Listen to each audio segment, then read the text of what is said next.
चलिए शुरू करते हैं। तो लास्ट क्लास में हमने इलेक्ट्रोकेमिस्ट्री चैप्टर स्टार्ट किया था, है ना। क्या क्या देख लिए थे कि अपन को चैप्टर को दो पार्ट में पढ़ना है।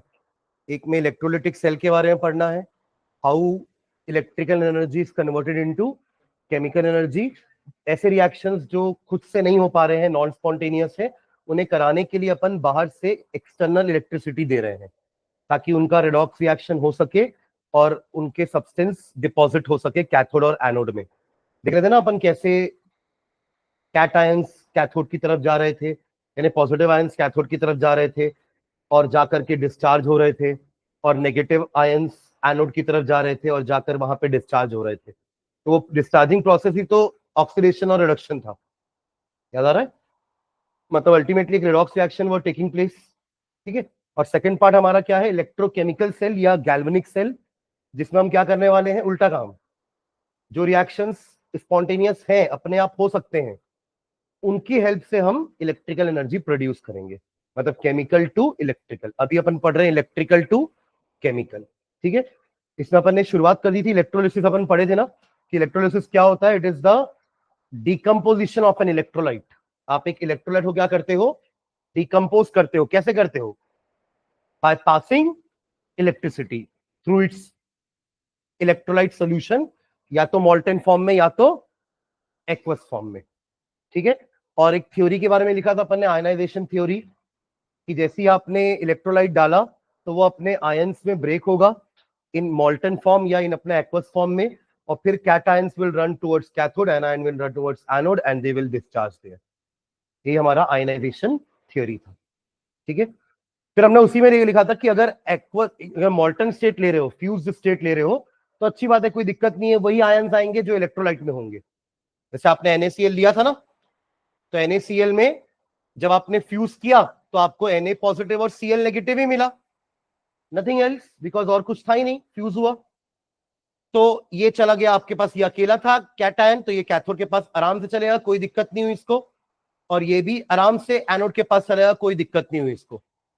और जाकर के दोनों बढ़िया से डिस्चार्ज भी हो गए, Na बन गया, यहाँ Cl बन गया, बाद में वो Cl एक और Cl के साथ मिल करके Cl2 भी बन गया। सेकेंडरी चेंज लिखे थे अपन।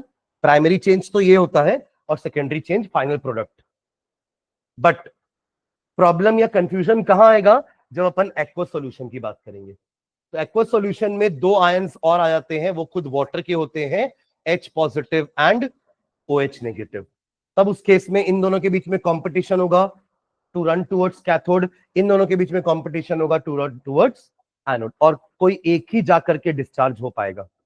और उसका अपन एक रीजन भी लिखे थे, दो रीजन लिखे थे कि there can be two possibilities या टू फैक्टर्स, टू पॉसिबिलिटीज नहीं, two factors which will decide कि कौन जाकर के डिस्चार्ज होता है। पहला फैक्टर था उसका डिस्चार्ज पोटेंशियल, उसमें लिखे भी थे प्रेफरेबली जिसका डिस्चार्ज पोटेंशियल कम होगा वो डिस्चार्ज होगा। इट्स जस्ट लाइक कि जिसको कम एनर्जी लगेगी डिस्चार्ज होने में वो डिस्चार्ज हो जाएगा। कम energy in terms of volt. देखो पोटेंशियल भी तो वर्क डन कहलाता है ना, आप लोग फिजिक्स में पढ़ते थे कि potential is the work done in moving a charge from infinite to some position, उसी को तो बोलते हैं ना वर्क डन। तो work done is energy only. तो जिसको कम एनर्जी लगेगी वो पहले डिस्चार्ज हो जाएगा। That is the reason why कि अपन जब लिखे थे कि H पॉजिटिव और Na पॉजिटिव में कौन पहले डिस्चार्ज हो रहा था, H पॉजिटिव। Na पॉजिटिव को डिस्चार्ज होने में टाइम लगेगा। या आप यू समझ लो, ऐसा एक और तरीका समझने का इसको, कि देखो H पॉजिटिव और Na पॉजिटिव में कौन ज्यादा नॉन मेटालिक है?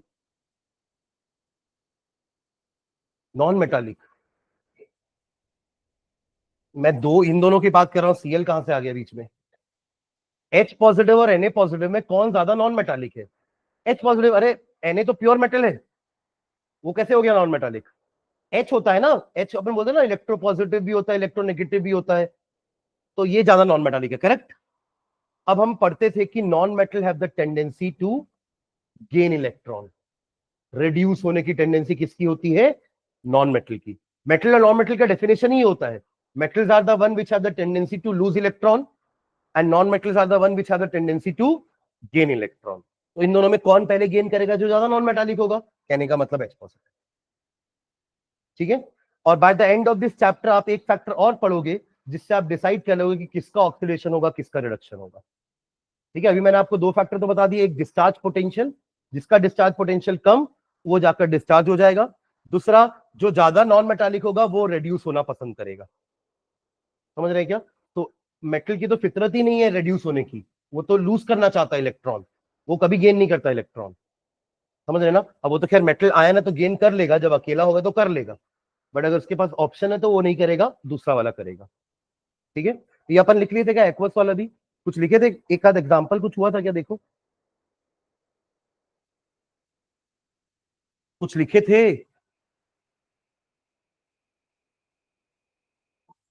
मॉल्टन एनएसीएल का लिख लिए थे, इसका नहीं लिखे थे ना, एक्वस एनएसीएल का। तो चलो एक्वस एनएसीएल का भी एग्जांपल लेकर के इसके भी प्रोडक्ट्स लिखते हैं। देखो इसके क्वेश्चन ऐसे आते हैं कि predict the product of following, उसमें आपको दे देगा कि इस इलेक्ट्रोड को लिया गया, इस ये दोनों इलेक्ट्रोड थे, इसके अंदर इलेक्ट्रोलाइट ये था, बताओ इसके प्रोडक्ट्स क्या क्या बनेंगे, एनोड में क्या बनेगा और कैथोड में क्या बनेगा। जैसे अपन ने मॉल्टन वाले में तो साफ साफ बोल दिया था कि मॉल्टन में कैथोड में Na बनेगा और एनोड में Cl2 गैस बनेगी। अगर एक्वस NaCl होगा तो एनोड में क्या आएगा आपके पास? क्या क्या था? Na positive and H positive Cl negative and OH negative. तो अपन ने क्या देखा था कि ये बनेगा आपका H2 और ये बनता है आपका Cl2। तो एनोड में आपको मिलेगा क्लोरीन गैस, कैथोड में मिलेगी आपको hydrogen gas. These are the product of electrolysis. Question आता है कि predict the product of electrolysis, और आपको क्या दे देगा? इलेक्ट्रोलाइट बता देगा कि ये इलेक्ट्रोलाइट है, मॉल्टन फॉर्म में है कि एक्वस फॉर्म में, ये भी बता देगा। ये तो बताना जरूरी है ना, अगर ये नहीं पता रहेगा तो आपको कैसे पता चलेगा कि आयंस कौन कौन से हैं?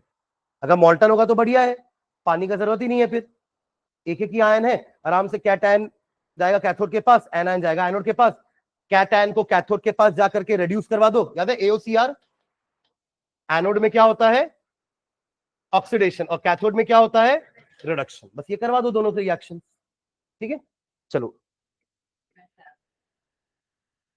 हाँ वो तो दोनों फैक्टर लिखे थे, बट मैंने एग्जाम्पल नहीं लिखवाया है, मॉल्टन का एग्जाम्पल लिखे हैं, एक्वस का एग्जाम्पल एक लिख लेते हैं। ठीक है, हाँ लिखते हैं, चलो एक्वस का एग्जाम्पल। हाँ लिखो, electrolysis of aqueous solution of NaCl। Electrolysis of, example करके लिख लो, जैसे कल आपने मॉल्टन NaCl का कुछ हेडिंग दिया था क्या? मॉल्टन NaCl को एग्जाम्पल करके लिखे होगे क्या? क्या लिखे हो? हाँ तो वैसे यहां भी लिख सकते हो, let us consider aqueous NaCl as electrolyte. हम इलेक्ट्रोलिसिस के अलग एग्जाम्पल लिख रहे हैं। ठीक है, एक पहला हमने मॉल्टन NaCl का देख लिया कि मॉल्टन NaCl में इलेक्ट्रोलिसिस के प्रोडक्ट्स क्या होंगे। अब अपन देखने वाले हैं एक्वस NaCl में इलेक्ट्रोलिसिस के प्रोडक्ट्स क्या क्या होंगे। ठीक है, तो इलेक्ट्रोलिसिस ऑफ एक्वस NaCl, इसमें लिखेंगे दोनों को पहले आयनाइजेशन करा लो, सीधा रिएक्शन लिखो दोनों का। कौन दोनों का? एक NaCl का आयनाइजेशन रिएक्शन कैसे लिखोगे? Na positive and Cl negative. ऐसी वाटर को भी ब्रेक करो, वाटर को ब्रेक करना। बस ये याद रखना कि वाटर वाले में आपका जो साइन है ना वो रिवर्सिबल रहेगा। समझ रहे हो? क्यों ऐसा? कोई बताएगा ऐसा क्यों किया हमने? क्यों ऐसा भेदभाव? हाँ हाँ, ये वीक है, वाटर क्या है? एक तरह का वीक इलेक्ट्रोलाइट। तो weak electrolyte never goes complete dissociation, उनमें रिवर्सिबल रिएक्शन भी होता रहता है साथ साथ में, इसलिए कभी भी पूरा का पूरा पानी डिसोसिएट नहीं होता, इसलिए यहां रिवर्सिबल। और NaCl ठहरा strong electrolyte, it will be completely dissociated. समझ रहे हैं क्या? इसलिए यहां पे सिंगल एरो इरिवर्सिबल और यहां पे डबल हेडेड एरोज रिवर्सिबल। ठीक है, ओके। नेक्स्ट टाइम में लिखेंगे on passing electricity, on passing electricity, on passing electricity. अब देंगे इलेक्ट्रिसिटी, इलेक्ट्रोलिसिस में बिना इलेक्ट्रिसिटी के कैसे होगा काम?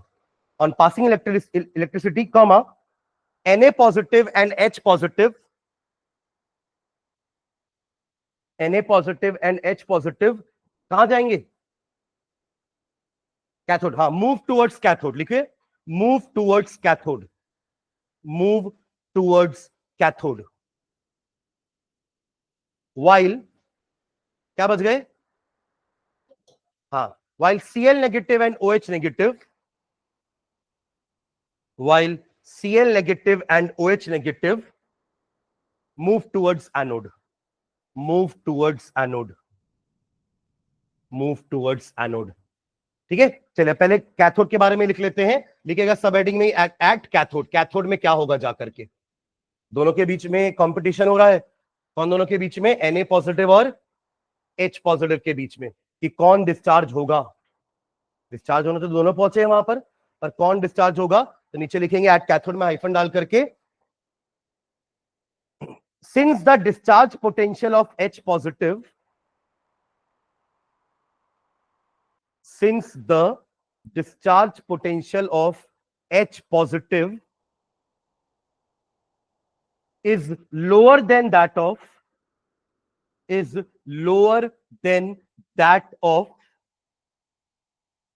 Na positive ions, since the discharge potential of Cl negative ions, sorry क्या लिखे, H positive ion is lower than the Na positive ions, comma, therefore H positives are discharged, therefore H positives are discharged, H positives are discharged in preference to Na positive, in preference to Na positive, in preference to Na positive. Reaction लिखोगे क्या? Discharge का reaction कैसा होगा H positive का? बताइए मुझे, क्या लिखूं? H पॉजिटिव, हाँ आगे, हाँ क्या, क्यों Na पॉजिटिव है? दोनों क्यों होंगे जाके डिस्चार्ज? प्लस, तो और क्या लिखो आगे? Plus electron. अरे रिड्यूस होगा ना, कैथोड में जाके रिडक्शन होता है, एंड रिडक्शन का मीनिंग क्या होता है? Gain of electron. ऑक्सीडेशन का मीनिंग होता है लॉस ऑफ इलेक्ट्रॉन। ऐसा एक रिएक्शन अपन लास्ट क्लास में नहीं लिखे क्या, एट कैथोड वाला? वहां पे Na पॉजिटिव था, देखो जल्दी से, Na पॉजिटिव था, उसने एक इलेक्ट्रॉन गेन किया था और Na बन के चिपक गया था। अरे हाँ या ना? तो यही काम आप H प्लस याद करो, तो H प्लस एक इलेक्ट्रॉन मिलके क्या बन जाएगा? H। पर ये क्या, H अकेला शांत रहेगा क्या? हमेशा ये तो H2 के फॉर्म में रहता है, तो इसको आप बोल देना प्राइमरी चेंज। क्या बोलोगे? क्योंकि पहले तो यही काम होगा, प्राइमरी चेंज, बट फिर पता है हमें कि ये तो ऐसे स्टेबल रहने नहीं वाला, तो ये H एक और H के साथ कंबाइन करेगा और बना लेगा H2, ये आपका सेकेंडरी चेंज। तो आपको अब कैथोड की तरफ से हाइड्रोजन गैस इवॉल्व होती हुई नजर आएगी। नजर तो नहीं आएगी क्योंकि हाइड्रोजन गैस तो कलरलेस है, बट आप एक मैच स्टिक लेकर आओगे, बर्निंग स्प्लिंटर, तो the gas will burn with a pop sound, तो उससे पहचान जाएंगे ना कि हाइड्रोजन गैस है। क्लोरीन की स्मेल तो हमको पता है सबको, हाँ क्या? नहीं, वो H2S की होती है। अरे क्लोरीन की, जैसे आप लोग स्विमिंग पूल में आते हो तो क्लोरीन की स्मेल तो होती है। वो स्विमिंग पूल में नहीं गए हो कभी? देखे हो कि नहीं स्विमिंग पूल? नहीं जानते हो स्विमिंग पूल? ऐसा रेक्टेंगल होता है, पानी भरा रहता है, सीढ़ी रहती है, ऐसे डाइव मारते हैं, तो उसमें पानी को साफ करना रहता है ना बार बार, लेकिन कुछ वो कुछ लोग गंदा कर देते हैं पानी को, तो उसको डिसइंफेक्ट करने के लिए क्या डालते हैं वो लोग? Bleaching powder. उसमें क्या होता है? क्लोरीन। तो उसकी कभी स्मेल सूंघना पानी की, वो क्लोरीन की स्मेल होती है। समझ रहे हैं क्या? ठीक है, हाँ आगे बढ़े। हाँ चलो, ये हो गया कैथोड, है ना? तो कैथोड का कंक्लूजन क्या निकला? हाइड्रोजन गैस बनी है और Na पॉजिटिव वहीं रह गया इन द सॉल्यूशन, वो सॉल्यूशन नहीं है, ठीक है?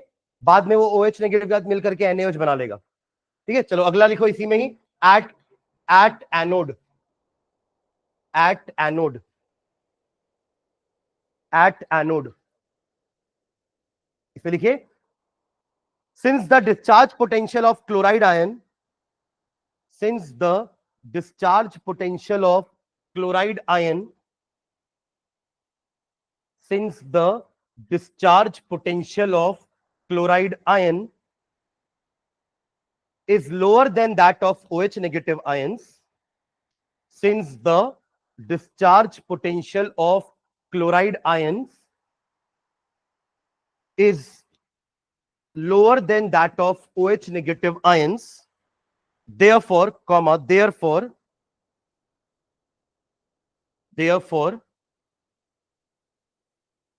chloride ions are discharged chloride ions are discharged. Chloride ions are discharged in preference to OH negative ions. In preference to OH negative ions.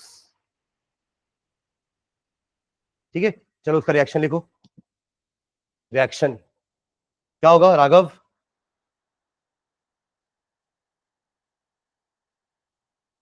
अरे जो अभी लिखे हैं उसको समझ के लिखना भाई. रिएक्शन क्या लिखिए? एनोड में कौन कौन भागा था?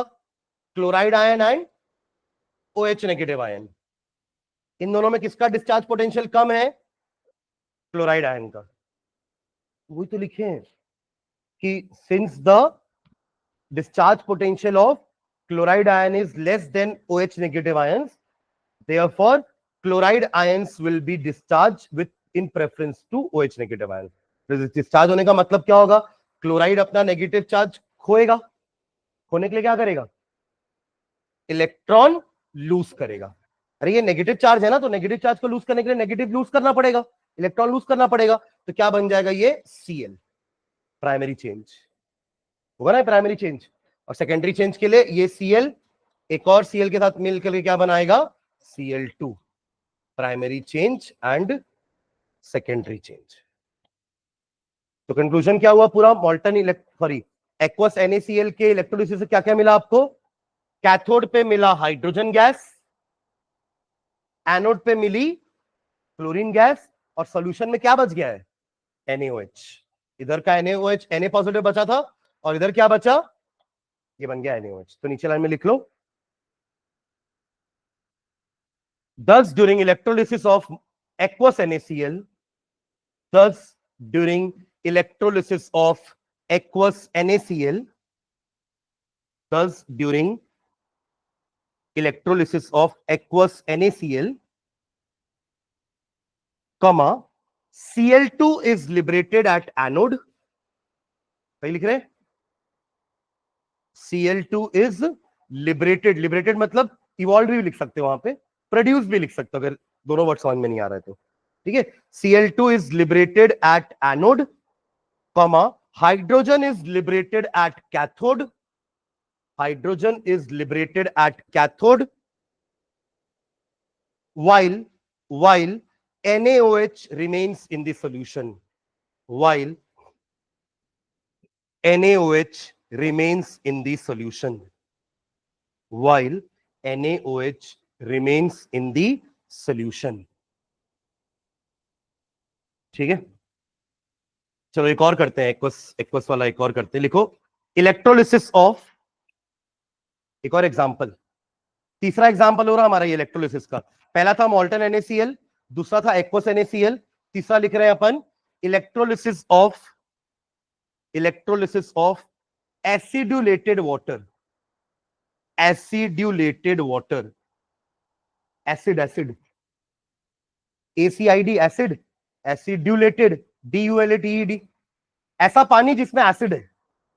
क्यों डाल रहे हैं एसिड? क्योंकि पानी वीक इलेक्ट्रोलाइट है, ज्यादा आयंस बनेंगे नहीं, पर अगर आप उसमें 2-4 ड्रॉप एसिड डाल दोगे ना तो नंबर ऑफ आयंस बढ़ जाएंगे. देखिए एसिड तो लिबरेट करेगा ना अपने आयंस, तो एसिडुलेटेड वाटर. ठीक है. हाँ, हाइफन डाल के लिखो इसमें. Water is weekly ionised. Acid क्यों डाल रहे हैं वो भी लिख लेते हैं. Water is weekly ionised. Water is weekly ionised and hence is a poor conductor of electricity. समझ के लिखिए जो लिख रहे हो ना, कहीं कुछ भी डाउट अगर तो तुरंत पूछिए. Water is weakly ionized and hence is a poor conductor of electricity, but the presence of acid, but the presence of an acid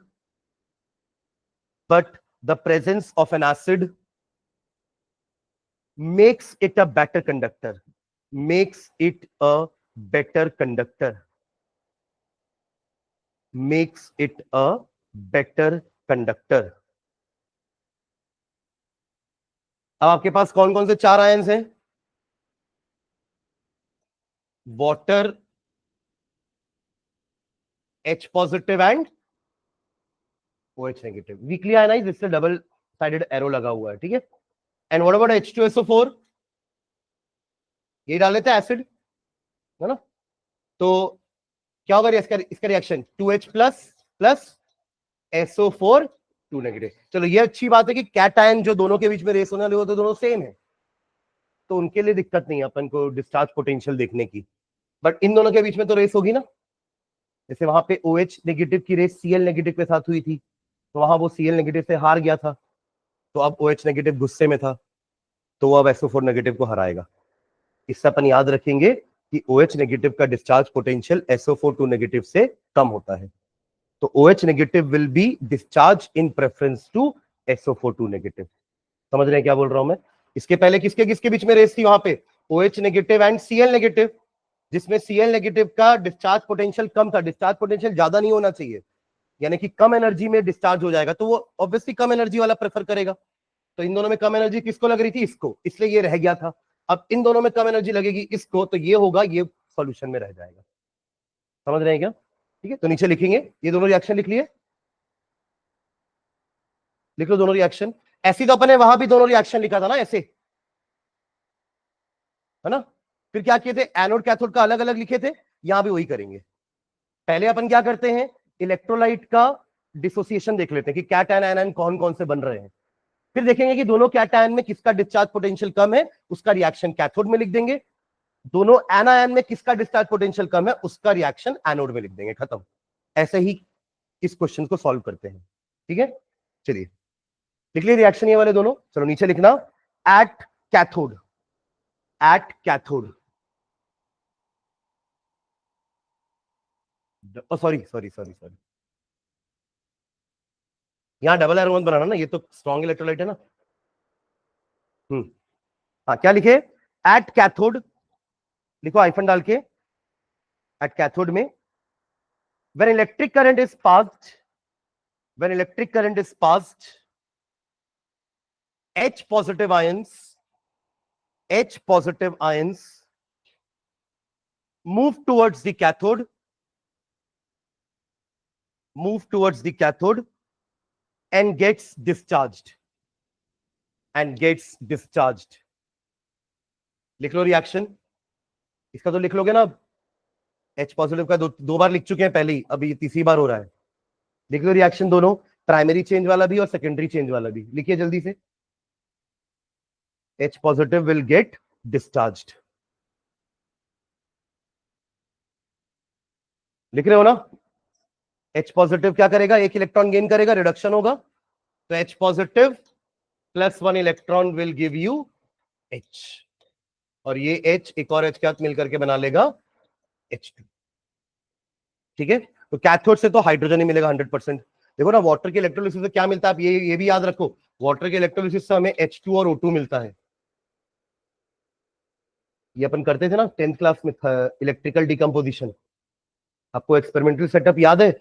एक अपन ऐसा इन्वर्टेड टेस्ट ट्यूब रखते थे दो, और दोनों में एक एक रॉड रखते थे। ये उसी का सेटअप है जो मैं आपको अभी रिएक्शन लिखवा रहा हूं।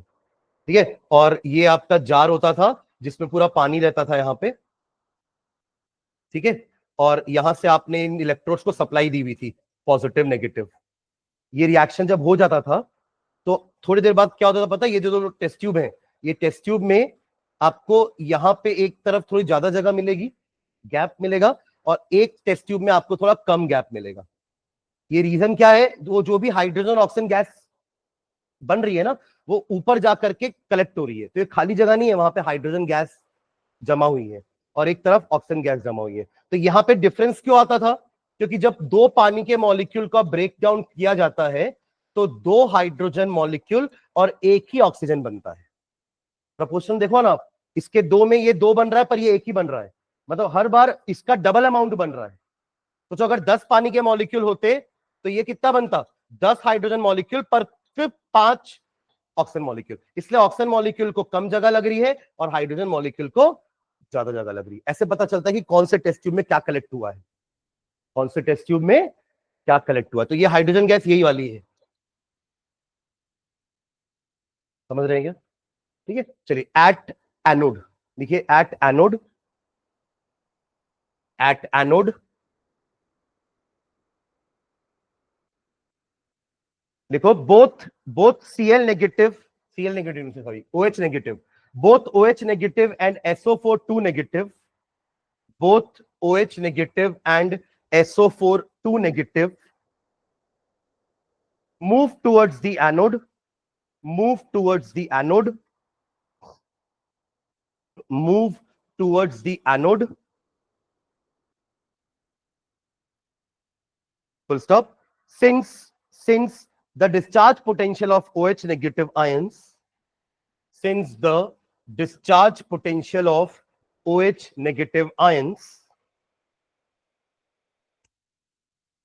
is lower than that of SO4 2 negative ions, is lower than that of SO4 2 negative ions, SO4 2 negative ions, comma, OH negative will be discharged in preference to SO4 2 negative. OH negative will discharge in preference to SO4 2 negative, in preference to SO4 2 negative. Reaction लिखिए, कौन जाएगा वहां पर? OH negative. क्या करेगा ये OH negative? जा करके इलेक्ट्रॉन लूज करेगा. तो एक इलेक्ट्रॉन तो है इसके पास, लूज करेगा तो क्या बन जाएगा? OH. पर क्या ये स्टेबल है? OH कहां स्टेबल है भाई? है ना, OH नेगेटिव स्टेबल होता है ना, OH थोड़े स्टेबल है. तो क्या करेगा? आपस में एक और OH के साथ अगर मिल भी जाए तो कुछ प्रोडक्टिव बन सकता है क्या? H2O बनेगा तो फिर एक और रह जाएगा. हाँ, अगर 3 OH हो जाए तो कुछ बात बनेगी? H नहीं, नहीं ऐसा नहीं होता ना, कुछ भी नहीं बनेगा. को ना, हाँ, नहीं नहीं, देखो इधर देखो, 2 OH में तो हमारा कोई प्रोडक्टिव नहीं बन रहा था. अगर आप H2O बना रहे हो तो एक और रह जाएगा. तो 3 करके देखिए. तो 3 करने से क्या हुआ? ये दोनों एक H2O बना लिए, पर ये दोनों मिलके H2O नहीं बना पा रहे हैं. अगर 4 हो जाए तो H2O बनेगा एक और. देखो ना, इसका भी एक दोनों मिलकर के H2O बना लेंगे ना. अब ये O और ये O मिलके क्या बना लेंगे? O2. यानी कि 4 OH मिलकर सेकेंडरी चेंज करेंगे. अभी देखो ऐसा क्या हो रहा था अभी तक में, एक H और एक H मिलकर H2 बना लेते थे, सेकेंडरी चेंज खत्म. एक Cl और एक Cl मिलकर के Cl2 बना लेते थे, सेकेंडरी चेंज खत्म. यहां भी वही हो रहा था. बट 2 OH मिलकर के कोई कंपाउंड नहीं बना पा रहे हैं. मतलब वाटर बन भी जाएगा तो एक O रह जाएगा. समझ रहे हो मैं क्या बोल रहा हूं? इसलिए 4 OH मिलकर के क्या बनाएंगे? 4 OH will combine to give 2H2O. 2 बन रहा था ना, तो ना, एक पानी इन दोनों से एक O बच गया, एक पानी इन दोनों से एक O बच गया, प्लस O2. समझ में आया रिएक्शन सेकेंडरी चेंज? लिख लीजिए. 4OH gives you 2H2O plus O2. 4OH gives you 2H2O plus O2.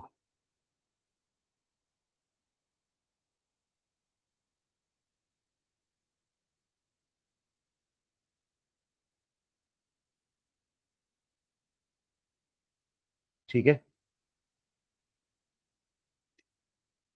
मतलब 4OH नेगेटिव बने होंगे, तब चारों ने एक एक इलेक्ट्रॉन लूज किया होगा, तब जाके 4OH बनेगा. हाँ या ना? ये 4OH नेगेटिव कहां से आएंगे? 4 पानी से. हर एक पानी का H positive OH negative, H positive OH negative अलग करोगे ना, तब तो 4 OH नेगेटिव बनेंगे. यानी कि H पॉजिटिव भी कितने रहे होंगे? 4. और ये चारों H पॉजिटिव ने एक एक इलेक्ट्रॉन गेन किया होगा, तब जाकर के ये 2H2 बने होंगे सेकेंडरी चेंज के बाद. तो ओवरऑल रिएक्शन क्या हो गया? 4, 4 नहीं, 2, 2 पानी का मॉलिक्यूल, नहीं सॉरी 4 ही तो लोगे ना, कि 2 पानी का molecule will give you 2H2 plus O2. ठीक है, ये हमारा रिएक्शन भी है फाइनल. ठीक है, तो ये हमारे दोनों रिएक्शंस हो गए. ये इसका सेकेंडरी चेन देख लेना है ना, ये क्या है? Secondary change. चलो एक लास्ट लिखते हैं. क्या हो गया? चलो अच्छा, एक मैं अगर ऐसा क्वेश्चन दूं कि मॉल्टन लेड ब्रोमाइड है, इसके प्रोडक्ट बताओ, तो बना लेंगे। जैसे मॉल्टन NaCl का किए थे वैसे इसका भी हो जाएगा। ये क्या क्या आयंस देगा? एक Pb2+ और एक Br नेगेटिव। जस्ट लाइक जैसे NaCl को आपने ब्रेक किया था ना, मॉल्टन वाले में तो दिक्कत ही नहीं होगी, बहुत सिंपल है। मॉल्टन में तो पानी आनी है ही नहीं, कोई दिक्कत नहीं, कोई आपको रेसिंग नहीं करवानी टुवर्ड्स कैटायन। तो ये आपका Na पॉजिटिव Cl नेगेटिव जैसे ब्रेक हो रहा था, वैसे यहाँ पे Pb2 पॉजिटिव और Br नेगेटिव ब्रेक हो जाएगा। आप एक को पहुंचा दो कैथोड के पास, एक को पहुंचा दो एनोड के पास, ये जाकर के 2 इलेक्ट्रॉन गेन करेगा पर, है ना। Pb2+ 2 इलेक्ट्रॉन गेन करेगा ना, कि एक करेगा? 2 करेगा, क्योंकि 2 लूज करके तो Pb2 बना है, तो वापस 2 गेन करेगा तभी तो डिस्चार्ज होगा ना। तो +2 इलेक्ट्रॉन करवाओगे और बन जाएगा Pb। और ब्रोमाइड में क्या कराओगे? Br नेगेटिव में एक लूज कराओगे तो Br बनेगा, फिर ये Br2, ये भी Br2 होता है ना, सारे हेलोजन भी डायटोमिक फॉर्म में रहते हैं। F2Cl2 Br2 I2 आयोडीन, ठीक है। सेकेंडरी चेंज करवाना पड़ेगा, ठीक। चलो एक और लिखते हैं। आपने 2 फैक्टर लिखा था, याद करो। दूसरा फैक्टर क्या लिखे थे एक बार देखो। Sometime depends upon material of electrode. Electrode कैसा है इस पे भी डिपेंड कर सकता है कि प्रोडक्ट क्या होगा इलेक्ट्रोलिसिस का। डिस्चार्ज पोटेंशियल वाला समझ में आ गया। अपन 3 एग्जांपल देखे इसके, है ना। एक्वस NaCl देखे, 2 एग्जांपल, एक्वस NaCl और एसिडुलेटेड वाटर। इससे अपन कम से कम ये कंक्लूजन बना लिए हैं कि OH नेगेटिव, SO4 2 नेगेटिव और Cl नेगेटिव, इन सब में सबसे कम डिस्चार्ज पोटेंशियल किसका है? Cl negative. क्योंकि देखो Cl नेगेटिव और OH नेगेटिव में Cl नेगेटिव जीता था, और इन दोनों में OH नेगेटिव जीता है। ये एक्सपेरिमेंटल रिजल्ट्स है, मतलब आप उनके सेल बनाओगे तो वोल्ट मीटर में आपको रीडिंग दिखेगी कि इतना वोल्टेज लग रहा है इसके इलेक्ट्रॉन को गेन होने में, और इसके इलेक्ट्रॉन को गेन होने में इतना पोटेंशियल लग रहा है। तो जिसका पोटेंशियल कम लग रहा है उसका डिस्चार्ज पोटेंशियल कम, तो वो पहले डिस्चार्ज हो जाएगा in comparison to the other one. ठीक है, डन। ठीक है, चलो एक एग्जांपल वो इलेक्ट्रोड वाला लिखते हैं कि अगर इलेक्ट्रोड अलग अलग होंगे तो प्रोडक्ट कैसे डिफर कर सकते हैं। ठीक है, तो नीचे लिखना electrolysis of electrolysis of electrolysis of aqueous copper sulphate TuSO4, है ना। इसको अपन 2 पार्ट में डिवाइड कर देते हैं ना, बार बार अलग अलग नहीं लिखेंगे। फर्स्ट लिखना विथ प्लैटिनम इलेक्ट्रोड्स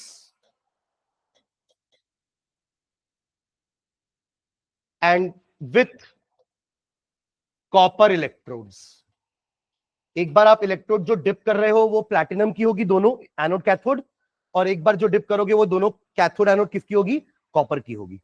तो देखते हैं क्या फर्क आएगा दोनों के प्रोडक्ट्स में, एनोड में क्या बनेगा और कैथोड में क्या बनेगा। ठीक है, तो हेडिंग क्या हमारी? Electrolysis of aqueous CuSO4 with platinum. Platinum electrode एक तरह की इनर्ट इलेक्ट्रोड होती है, आप प्लैटिनम की जगह ग्राफाइट भी ले सकते हो।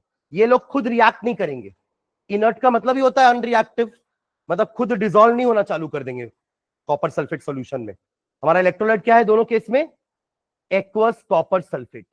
ठीक है, चलो नीचे पहले इसके लिए लिख लेते हैं, प्लैटिनम के लिए लिखो नीचे इसमें जल्दी। एक्वस है ना, क्या क्या आयंस बनेंगे जल्दी बताइए। कॉपर सल्फेट के क्या क्या बनेंगे? Cu2+ and SO4 2-। ऐसी वाटर का ही बना लो, एक पानी का। H2O will give you H positive and OH negative।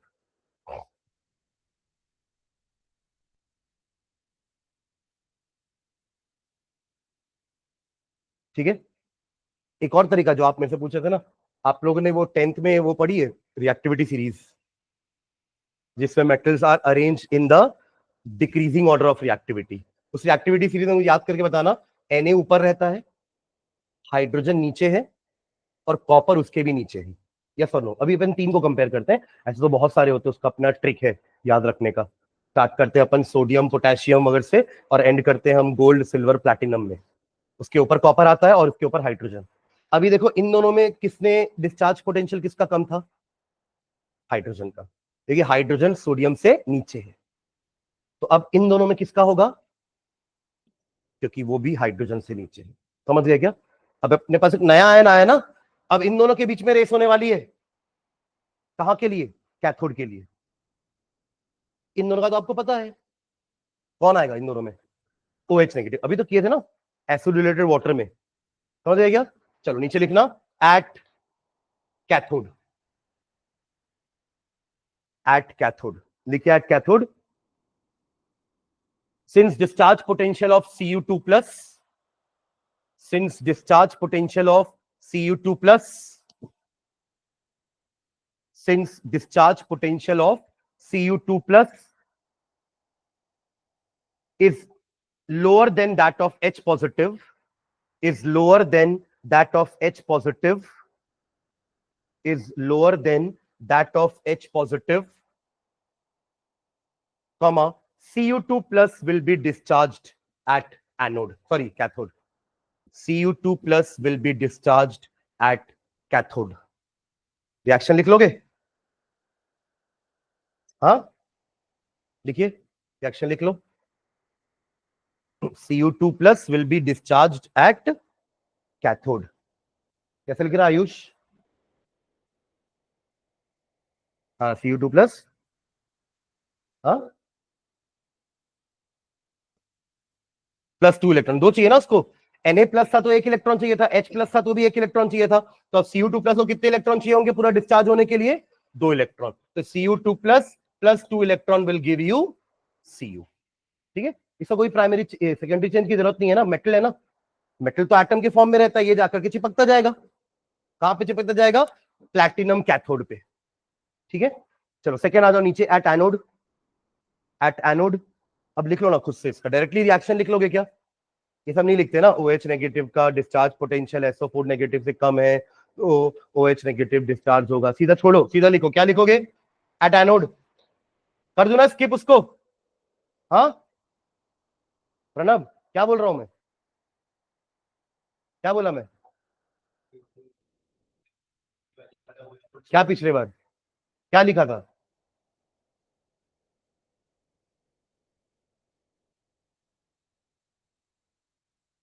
कहां रहते हो तुम लोग रे?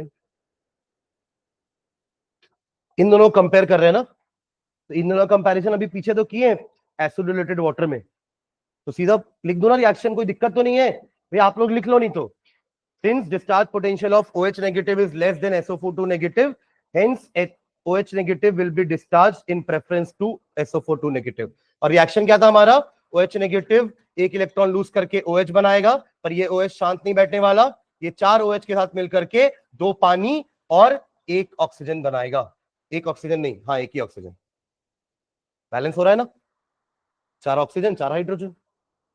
ठीक है, तो ये तो कब की बात हुई? जब हमारा इलेक्ट्रोड कौन सा है? Platinum, unreactive inert electrode. जब कॉपर इलेक्ट्रोड होगा तब अलग कुछ केस हो जाएगा। तो ये वाला काम हो गया पूरा हमारा ना। चलो इसमें आ जाओ, तो यहाँ के प्रोडक्ट क्या क्या हो गए? कॉपर होगा कैथोड में और ऑक्सीजन गैस निकलेगी एनोड में, पानी तो मिक्स हो जाएगा वापस, पानी पानी के साथ मिक्स हो जाएगा ना, तो हमारा प्रोडक्ट क्या हुआ? ऑक्सीजन। प्रोडक्ट क्या बनेगा? Oxygen at cathode and copper at, sorry anode and copper at cathode. ठीक है, चलो नीचे अगला, विथ कॉपर इलेक्ट्रोड वाले में आ जाओ, with copper electrode, with copper electrode. Reaction तो सेम है, वापस से कॉपी कर लो इधर, यही रिएक्शंस तो होंगे ना ओवरऑल, डिसोसिएशन वाले रिएक्शन सेम होंगे।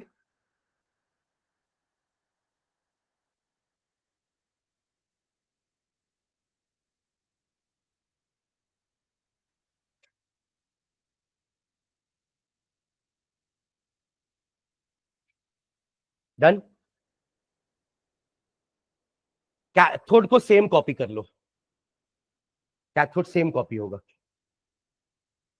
क्योंकि कैथोड में Cu2 प्लस है, कैथोड में ऑक्सीडेशन रिडक्शन होता है, तो Cu2 प्लस जाएगा H पॉजिटिव के साथ, वैसे भी उसका डिस्चार्ज पोटेंशियल H पॉजिटिव का ज्यादा है इन कंपैरिजन टू Cu2 प्लस, तो हमारा यही सेम रिएक्शन रहेगा in cathode, no change, but anode में चेंज होगा, क्योंकि एनोड में क्या होता है? ऑक्सीडेशन। एनोड में क्या होता है? ऑक्सीडेशन। और एनोड बनी किसकी है? कॉपर की, तो कॉपर ज्यादा जल्दी ऑक्सीडाइज हो जाएगा इन दोनों के कंपैरिजन में। किन दोनों के कंपैरिजन में? इन दोनों के कंपैरिजन में। तो लिखिए एक लाइन इसमें, एट एनोड लिख करके स्टार्ट करेंगे ना, यहां तक सबका हो जाएगा तो बताना मुझे। कैथोड वाला रिएक्शन सब लिख लिया ना, एट कैथोड लिखे हो ना भाई, at cathode same reaction will take place. चलो अब एनोड के लिए एक लाइन लिखते हैं, फिर रिएक्शन लिखेंगे। लिखेंगे एट एनोड में, unlike electrolysis using platinum electrodes, unlike electrolysis using platinum electrodes, unlike electrolysis using platinum electrodes, no ions are liberated here. No ions are liberated here. No ions are liberated here. Full stop. Instead, anode itself, instead anode itself undergoes oxidation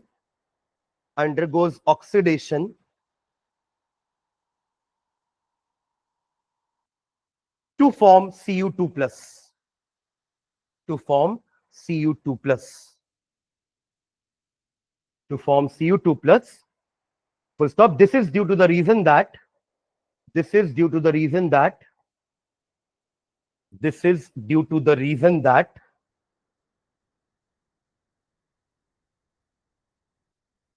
Cu is more easily oxidized. Cu is more easily oxidized than both OH negative and SO4 2 negative. Cu is more easily oxidized than both OH negative and SO4 2 negative.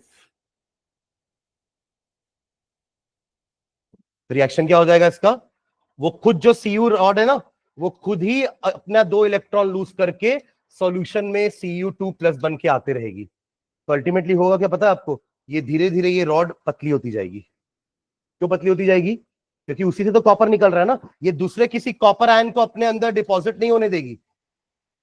समझ रहे हैं क्या, क्या आएगा बाहर, खुद copper ion निकलता आएगा बाहर, क्योंकि इसके पास पहुंचा ही नहीं, कॉपर 2 पॉजिटिव तो पहुंचा ही नहीं है। ये तो क्या है, ये आपकी एनोड है, इसमें कौन कौन पहुंचे, OH negative and SO4 2 negative, दोनों ही इससे कम ऑक्सीडाइज होते हैं। तो ये पहले ही ऑक्सीडाइज होकर के Cu2 पॉजिटिव बनाते रहेगी। यही प्रिंसिपल यूज करते हैं अपन जब इलेक्ट्रोप्लेटिंग करते हैं ना। अभी हर्ड इलेक्ट्रोप्लेटिंग, किसी चीज में कोई की परत चढ़ाना, तो जनरली जिस चीज को चढ़ाना है उसको अपन एनोड बना देते हैं। जैसे आपको मान लीजिए एक चम्मच में है ना, एक स्टील की चम्मच है आपके पास, उसमें आपको चांदी की परत लगाना, जैसे ये स्टील की चम्मच, अभी जब हाथ लगाया तो निकली है ना, तो ये स्टील की चम्मच आपने कहाँ लटका दी, कैथोड में। कहाँ टंगा दिए, क्यों कैथोड में टंगा है, क्योंकि सुनना, क्योंकि ये जो कॉपर आयन निकला ना बाहर, यही तो वापस डिपॉजिट हो रहा है कहां, कैथोड में। तो सोचो ये स्टील की चम्मच लगी है कैथोड में, और ये एनोड है आपका सिल्वर, सिल्वर का एक बार खरीद लेना और टंगा देना और एनोड बना देना। कैसे बनाओगे एनोड, उसको बैटरी के नेगेटिव नहीं भैया पॉजिटिव, इसको नेगेटिव से लगाओगे तब तो एनोड बनेगा ना वो। तो क्या होगा, धीरे धीरे यहां से सिल्वर निकलेगा और यहां आके चिपकेगा, सिल्वर निकलेगा चिपकेगा, जैसे यहां हो रहा है, कॉपर 2 पॉजिटिव निकल रहा है और यहां जाकर के कैथोड में चिपकता जा रहा है। This is taking place at anode. और एक आप और 10th में पढ़ते थे मेटलर्जी में एक प्रोसेस जिसका नाम था electrolytic refining.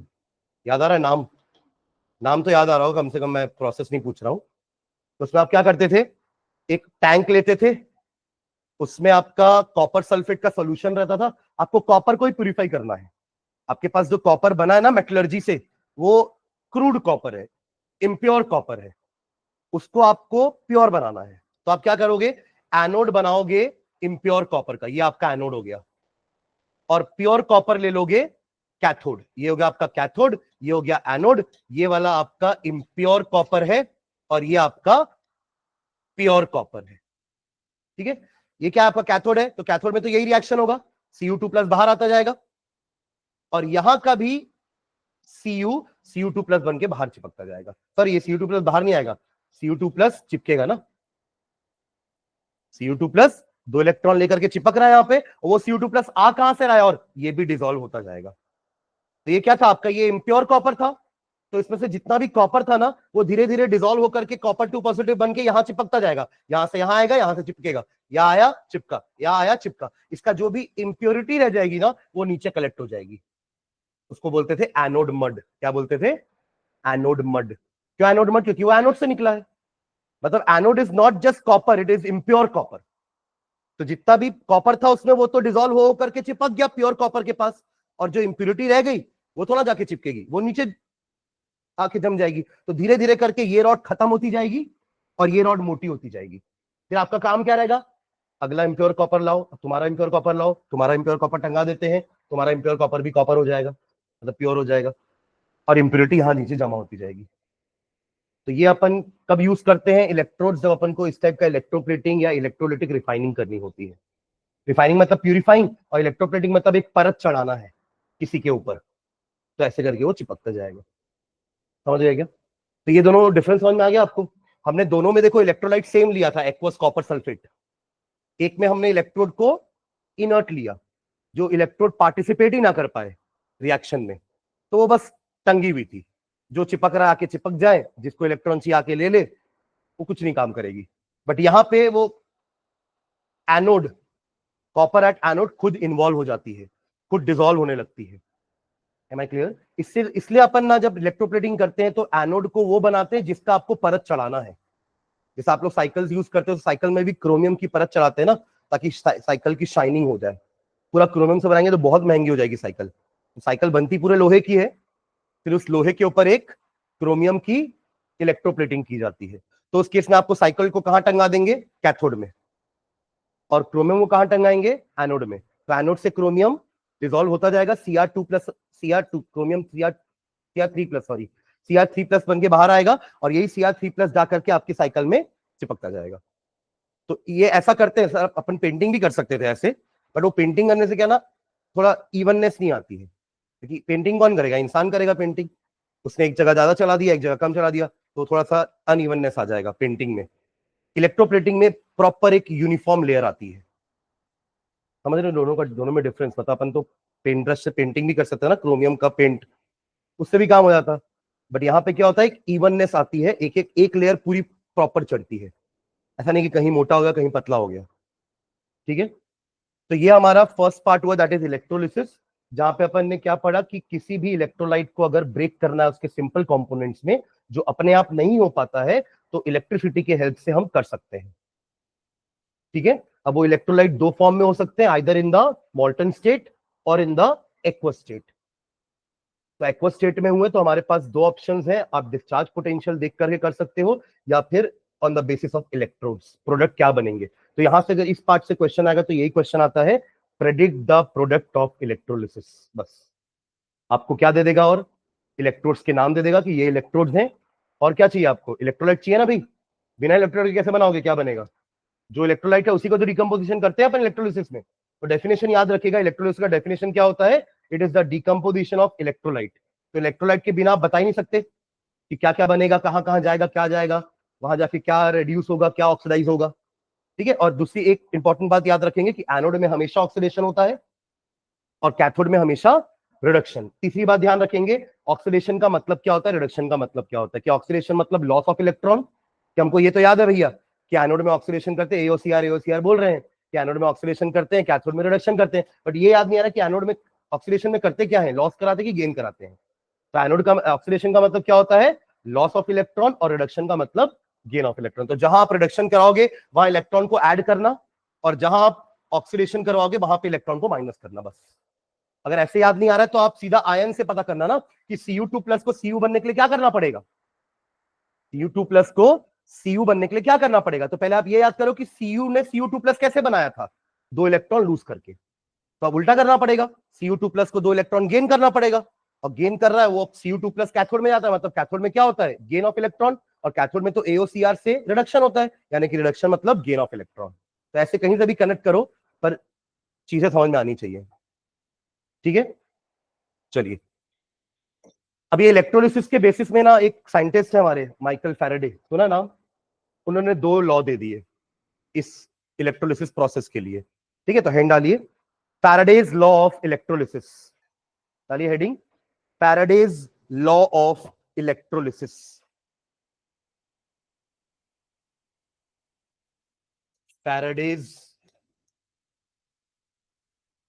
law of electrolysis, है ना। हमको लगता है यार इन लोगों को कुछ काम नाम नहीं था, हर चीज में लॉ बना देते थे, है ना। बट ठीक है, उससे चीजें आसान हो गई ना, हमको फॉर्मूले मिल गए, हमको इक्वेशंस मिल गए कि सीधा इस इक्वेशन में पुट करो आपका आंसर आ जाएगा। अब इनका फॉर्मूला, इनका जो कंसेप्ट था ना, बड़ा सिंपल सा था। पहला लॉ उन्होंने ये बोला, अभी आप लोगों ने पढ़ा ना कि डिपोजिशन हो रहा था जा जाके NaCl मॉल्टन, ये एक्वस, मॉल्टन NaCl की बात कर लो पहले, कि Na पॉजिटिव जा करके कैथोड में चिपकते जा रहा था। मतलब आप सोचिए कैथोड में वो चिपक रहा है, तो धीरे धीरे कैथोड में का मास बढ़ेगा ना। कैथोड में सोडियम आके चिपक रहा है, एक एटम आया, इलेक्ट्रॉन गेन किया, चिपक गया, एक और आयन आया, इलेक्ट्रॉन गेन किया, चिपक गया, ऐसे कर करके वो चिपकता जा रहा है। तो उन्होंने ये बोला, जब तक इलेक्ट्रिसिटी दे रहे हो, यानी कि जब तक बैटरी लगी हुई है, तब तक डिपोजिशन होता रहेगा। या फिर ये दोनों इनवर्स, ये दोनों डायरेक्टली प्रोपोर्शनल है। The amount of electricity given is directly proportional to amount of substance deposited. जहां इलेक्ट्रिसिटी बंद कर दिए क्या होगा? Reaction stop. तभी तो अपन हर बार लिखे ना, ऑन पासिंग इलेक्ट्रिसिटी। इलेक्ट्रिसिटी के पास होने से इलेक्ट्रोलिसिस होगा, बिना इलेक्ट्रिसिटी के इलेक्ट्रोलिसिस नहीं होने वाला भाई। तो उन्होंने यही बोला कि इलेक्ट्रिसिटी बंद कर दिए तो इलेक्ट्रोलिसिस स्टॉप हो जाएगा। जब तक इलेक्ट्रिसिटी देते रहोगे, जितनी ज्यादा इलेक्ट्रिसिटी दोगे उतना ज्यादा सब्सटेंस डिपॉजिट होता जाएगा। जहां इलेक्ट्रिसिटी आपने बंद कर दी, वहां सब्सटेंस डिपॉजिशन बंद हो जाएगा। तो उनका सिंपल सा लॉ था कि mass of substance deposited is directly proportional to electricity. खत्म। मास ऑफ सब्सटेंस डिपॉजिटेड, या यूं बोलो कितना देर तक रिएक्शन चलेगा, जितना देर तक रिएक्शन चल रहा है उतने देर तक डिपॉजिशन होता रहेगा। जहां आपने इलेक्ट्रिसिटी बंद कर दी, स्विच ऑफ कर दिया, रिएक्शन रुक गया, मास उतना ही रहेगा, अब और नहीं बढ़ने वाला। ऐसा नहीं कि और वो अपने आप चिपकता रहेगा, नहीं। वो अपने आप हो नहीं रहा था, तब तो इलेक्ट्रिसिटी देनी पड़ रही थी, तो अपने आप कैसे डिपॉजिट होगा? जब तक आप लोग इलेक्ट्रॉन की सप्लाई नहीं दोगे, उसको करंट की सप्लाई नहीं दोगे। ठीक है, तो ये उनका पहला लॉ था। ठीक है, तो चलो फर्स्ट लॉ लिख लो, हेडिंग सब डाल लो। फर्स्ट लॉ, फर्स्ट लॉ लिखिए इसमें हाइफन डाल करके। It states that, it states that, it states that the amount of chemical reaction, the amount of chemical reaction, the amount of chemical reaction, and hence the mass of any substance deposited, the amount of chemical reaction and hence the mass of any substance deposited, दोनों एक ही बात है ना? क्या बोलते हो? जितना ज्यादा रिएक्शन होता रहेगा, जितना ज्यादा Na प्लस इलेक्ट्रॉन गेन करके Na बनता जाएगा, जितना चिपकता जाएगा उतना मास बढ़ता जाएगा ना। तो दोनों एक ही चीज है कि द अमाउंट ऑफ रिएक्शन या फिर the mass of substance deposited at any electrode, at any electrode, at any electrode, the amount of reaction and hence the mass of any substance deposited at any electrode is directly proportional to the, is directly proportional to the, is directly proportional to the quantity of electricity, quantity of electricity passed through the electrolyte, passed through the electrolyte, passed through the electrolyte। तो थोड़ा बहुत electricity का concept याद करने की कोशिश करना। ये क्यू क्या होता है? Charge, Coulomb's. क्यू क्या होता है? Charge in Coulomb's. और ये आई का फॉर्मूला क्या पढ़ते थे आप लोग इलेक्ट्रिसिटी में, याद है? क्यूटी नहीं, क्यू बाई टी। क्यूटी थोड़ा ना होता है, क्यू बाई टी ना, charge flowing per unit time. ये होता था definition, charge flowing per unit time. इसका यूनिट क्या होता था?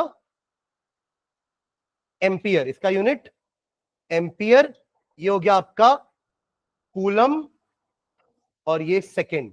तो CS raise to -1 coulomb per second को ही तो एम्पियर बोलते हैं ना। कोई डाउट है क्या? नहीं ना। ये वायर है, वायर के अंदर कितना चार्ज फ्लो कर रहा है पर यूनिट टाइम, एक सेकेंड में कितना चार्ज फ्लो कर गया, तो उसको डिवाइड में ही रखोगे ना कि एक सेकेंड में इतना charge.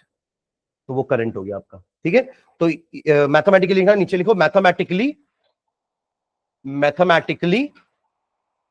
W directly proportional to Q, जहां पे W क्या है, मास ऑफ सब्सटेंस डिपॉजिटेड, सुन रहे हैं, एंड Q क्या है, amount of electricity in coulomb. लिख लो नीचे, where W is mass of substance deposited in gram, mass of substance deposited in gram, लिखना, where W is mass of substance deposited in gram and Q is the electricity in coulombs. Electricity या charge भी लिख सकते हो खैर, क्योंकि E और I तो प्रोपोर्शनल ही है ना डायरेक्टली, जितना चार्ज उतना करंट। हाँ, आई भी कर सकते हैं, पर एक्चुअली अपन यहाँ पे इलेक्ट्रॉन्स का फ्लो दिखाते हैं ना, तो वो चार्ज बोल रहे हैं। ठीक है, मतलब आपके क्वेश्चन में कूलम में आएगा तो आप उसको करंट में कन्वर्ट कर सकते हो टाइम के रेस्पेक्ट, टाइम के हेल्प से। ठीक है, हाँ लिखिए दोनों का मतलब, W एंड Q क्या है, W is the mass of substance deposited in gram and Q is the amount of electricity in coulombs. इसका प्रोपोर्शनलिटी से हटाते हैं, लिखो नीचे W is equals to ZQ, एक कांस्टेंट मल्टीप्लाई करना Z, जिसका नाम लिखना, नीचे लिखना Z का नाम क्या है, Z is the electrochemical equivalent, लिखिए electrochemical equivalent of the substance deposited, electrochemical equivalent of the substance deposited, electrochemical equivalent of the substance deposited। तो नीचे लिखेंगे if अगर मुझे Z को डिफाइन करना तो क्या करूंगा मैं, किसको 1 ले लेंगे, Q को, क्या ले लेंगे, if Q is equals to 1 coulomb, ऐसे समझना ना कि अगर आप 1 कूलम चार्ज मतलब कितना हो गया, what do mean by 1 coulomb of charge, कितने इलेक्ट्रॉन होते हैं 1 कूलम में, हाँ 6.25 इंटू 10⁻18 इतने इलेक्ट्रॉन्स है ना, क्योंकि आप ऐसा बोलते हो ना कि एक इलेक्ट्रॉन का चार्ज कितना होता है, 1.6 इंटू 10⁻−19 कूलम, बोले तो एक इलेक्ट्रॉन, हाँ या ना, ये तो पढ़े हो ना। तो एक कूलम में कितने इलेक्ट्रॉन होंगे, तो डिवाइड कर दो इसको, 1/1.6 इंटू 10⁻−19 इलेक्ट्रॉन्स। इसको सॉल्व करोगे तो you will get 6.25 into 10⁻18 electrons एक कूलम में होते हैं। तो अगर एक कूलम चार्ज पास कर रहे हो आप, तो W के बराबर क्या हो जाएगा, Z हो जाएगा, मतलब Z is equal to W हो जाएगा। तो यहां पे आप इलेक्ट्रोकेमिकल इक्विवेलेंट को डिफाइन कर सकते हो कि इट इज द, सुन लो पहले, electrochemical equivalent is defined as the mass of substance deposited when 1 coulomb of charge is passed through that substance. हर सब्सटेंस का अलग अलग होगा ये, देखो क्यों अलग अलग होगा उसका भी रीजन समझना। देखो Na पॉजिटिव को डिस्चार्ज होने में कितना इलेक्ट्रॉन लगता है, एक, यस और नो, आप एक इलेक्ट्रॉन दोगे इसको तो ये Na बन जाएगा ना, हाँ या ना। व्हाट अबाउट Mg2 पॉजिटिव, ये क्या एक इलेक्ट्रॉन में मान जाएगा क्या, तो इसको 2 इलेक्ट्रॉन दोगे तब जाकर के इसका एक एटम डिपॉजिट होगा। दोनों के मासेस भी अलग अलग है, आप सोच लो 1 मोल है मेरे पास पूरा, तो 1 मोल में ये कितना हो जाएगा, 23 ग्राम डिपॉजिट हुआ, और ये 24 ग्राम डिपॉजिट हो जाएगा। उसके लिए आपको प्रॉपर 1 मोल Na पॉजिटिव आयन चाहिए, 1 मोल Mg2 पॉजिटिव आयन चाहिए, 1 मोल इलेक्ट्रॉन चाहिए, और यहां पे 2 मोल इलेक्ट्रॉन चाहिए आपको, तब तो बनेगा ना पूरा। मैं एक एक एटम की बात किया पहले, फिर उसको मोल में कन्वर्ट कर दिया। तो अगर एक एटम को 1 इलेक्ट्रॉन चाहिए तो 1 मोल एटम को 1 मोल इलेक्ट्रॉन नहीं चाहिए रहेगा। आप समझ रहे हो मैं क्या बोल रहा हूं, एक सोडियम आयन को 1 इलेक्ट्रॉन चाहिए था Na बनने के लिए, तो 2 को 2 चाहिए रहेगा, 10 Na पॉजिटिव को 10 इलेक्ट्रॉन चाहिए रहेगा। तो if you have 1 mole of Na positive ion, तो आपको 1 मोल इलेक्ट्रॉन चाहिए, तब जाकर के 1 मोल Na यानी कि 23 ग्राम Na डिपॉजिट होगा। एम आई क्लियर, आपको थोड़ा समझ में आ रहा है कि मुझे अगर 23 ग्राम Na चाहिए तो आई वांट टू पास 1 कितना 1 mole of electrons. 1 mole of electron मतलब कितने इलेक्ट्रॉन हो जाएंगे, 6.022 इंटू 10⁻23 इलेक्ट्रॉन्स पास करना पड़ेगा उस सोल्यूशन में, तब जाकर के कि 23 ग्राम सोडियम डिपॉजिट होगा। पर ऐसा सब में नहीं होगा ना, एल्यूमिनियम की बात करूंगा तो क्या होगा, एल्यूमिनियम में उसको 3 इलेक्ट्रॉन चाहिए होते हैं, तो 3 मोल डिपॉजिट करूंगा तब 27 ग्राम डिपॉजिट होगा। तो सबका Z का वैल्यू अलग अलग होगी, ये बोलना चाह रहा हूं मैं, सबका Z का वैल्यू अलग अलग होगा। अब भले सब में 1 कूलम चार्ज दो, सबको इतने इलेक्ट्रॉन दो, पर क्या सब इतने इलेक्ट्रॉन मिलके सेम अमाउंट बनाएंगे क्या, सबके नंबर ऑफ एटम्स भी अलग अलग बनेंगे और सबके मासेस भी अलग अलग होंगे। तो Z किस पे डिपेंड करता है? सब्सटेंस के ऊपर। Z किस पे डिपेंड कर रहा है? सब्सटेंस के ऊपर। पर उसका एक स्टैंडर्ड डेफिनेशन तो बनाना पड़ेगा ना, कि किसी भी सब्सटेंस का अगर Z निकालना है तो क्या करोगे? उस सब्सटेंस में 1 कूलम चार्ज पास कर दो, तो जितना डिपॉजिट होगा वही Z का वैल्यू है। Am I clear? तो ऐसे अपन डिफाइन करते हैं ना कॉन्स्टेंट्स को। तो ऐसा लिख लिया आप लोग ने, W is equal to Z Q. नीचे लिखना if Q is equal to 1 coulomb, if Q is equals to 1 coulomb, if Q is equals to 1 coulomb, then W is equals to Z. Then W is equals to Z. Then W is equals to Z. चलो definition लिखते हैं, इसी को Hindi English में लिख देते हैं जो अभी अपन बोले हैं। देखो नीचे, electrochemical equivalent, electrochemical equivalent, electrochemical equivalent of a substance may be defined as electrochemical equivalent of a substance may be defined as the mass of substance deposited, may be defined as the mass of substance deposited when a current of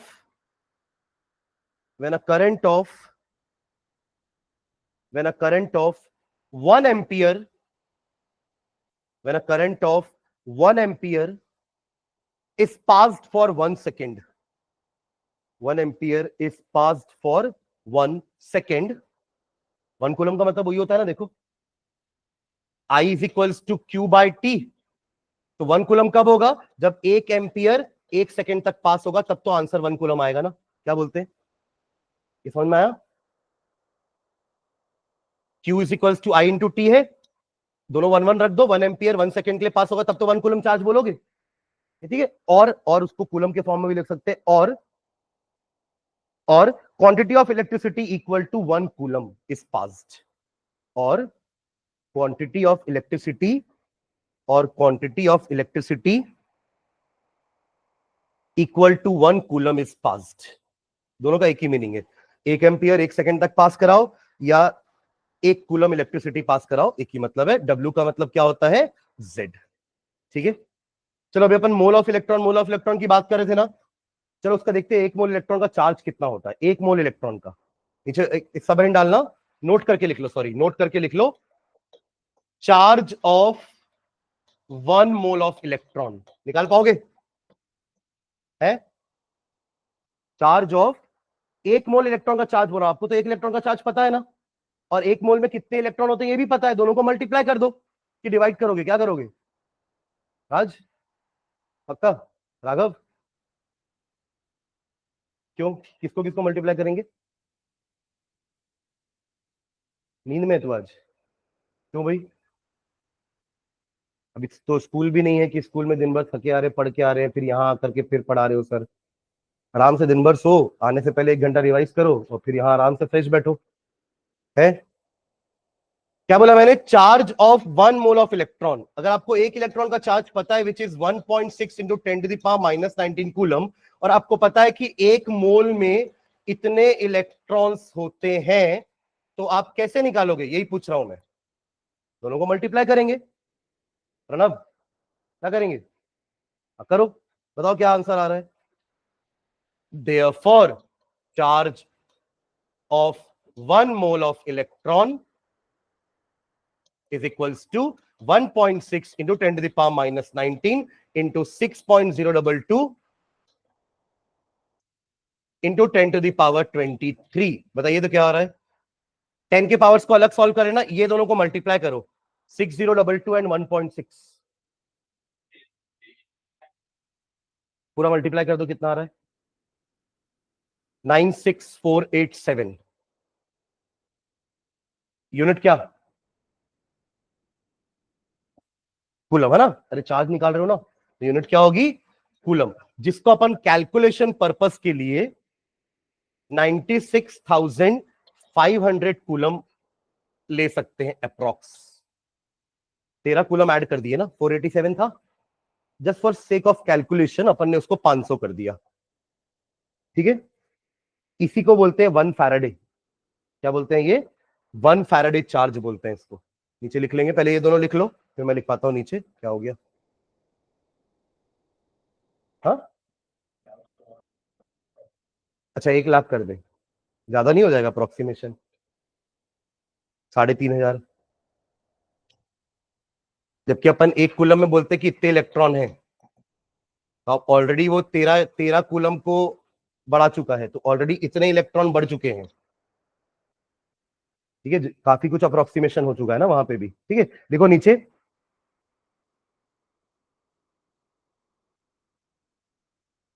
this quantity of electricity this quantity of electricity is called 1 Faraday. This quantity of electricity is called 1 Faraday. 1 Faraday.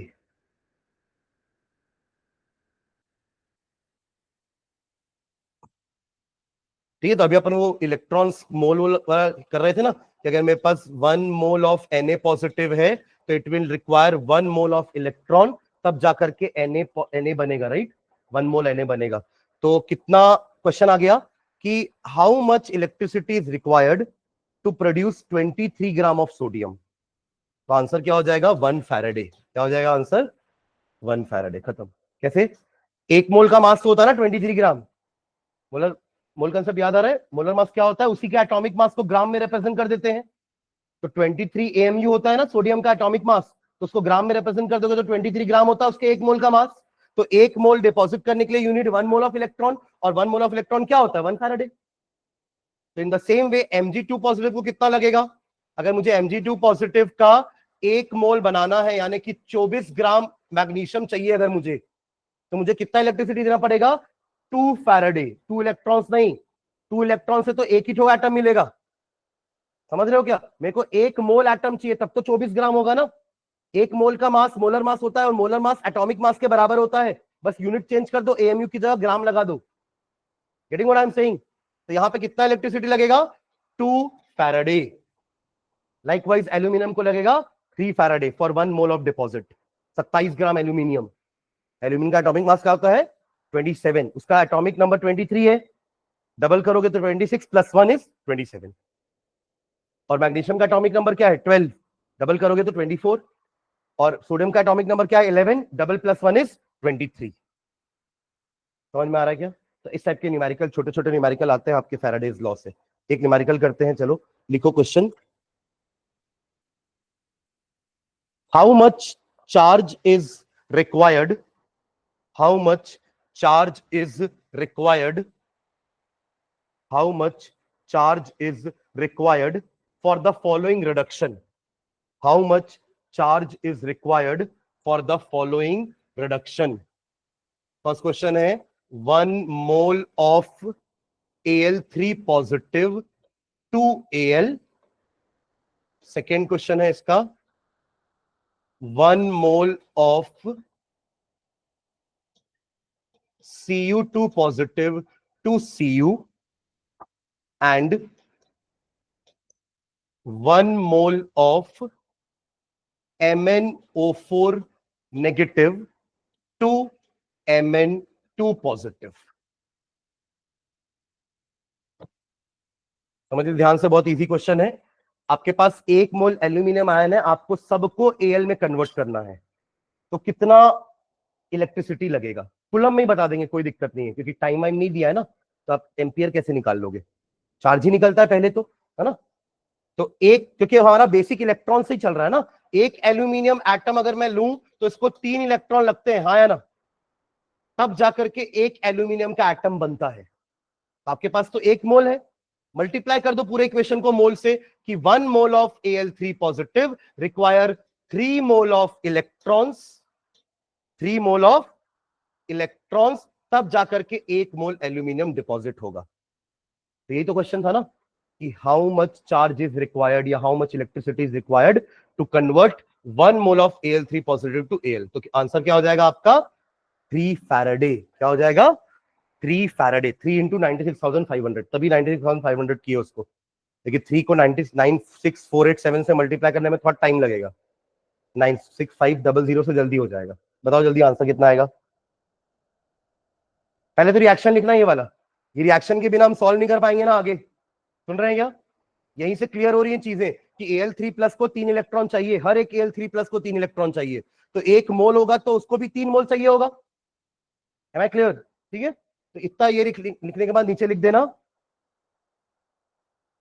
quantity of charge required for 1 mole reduction is 3 Faraday. Answer will be 3 Faraday. 3 into 96,500 कितना होगा इसका answer? 2895 coulomb. 289500, ठीक है, 289500 coulomb. Second वाला वो भी easy है, second का आंसर देख के बता दोगे। 2 फैराडे, समझ गए क्या? 2 फैराडे क्यों? क्योंकि कॉपर आयन 2 पॉजिटिव होता है, इसको आप 2 इलेक्ट्रॉन गेन करवाओगे तब जाकर के कॉपर बनेगा, है ना? तो पूरा 1 मोल को 2 मोल चाहिए रहेगा। पृथ्वी आ रहा समझ में, है ना? तो कितना फैराडे हो जाएगा? 2 फैराडे। तो कितना हो जाएगा? 2 इंटू 96,000 193 कि 6 3, ठीक है, 19300, ठीक है, 8000।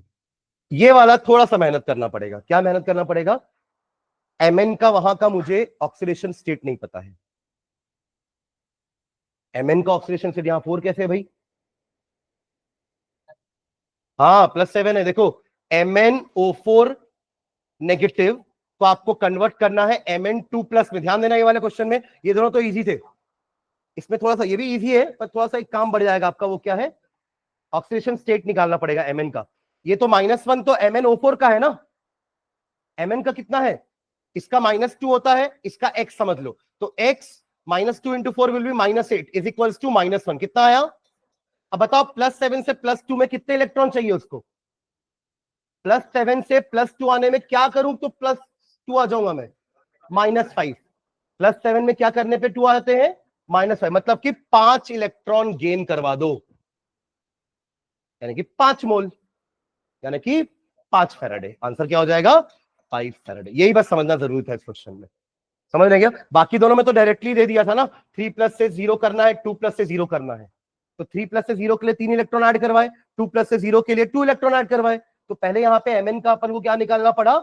Oxidation state. बस यही काम थोड़ा सा इसमें करना था, बाकी तो सिंपल है। तो +7 से +2 जाने के लिए 5 माइनस करना पड़ेगा, यानी कि 5 इलेक्ट्रॉन गेन करवा दो। माइनस मतलब 5 लूज मत करवा देना, समझ रहे हैं? 5 गेन करोगे तब तो ना 7 - 5 विल बी 2। माइनस तो अपने आप आएगा ना, इलेक्ट्रॉन का चार्ज माइनस ही है,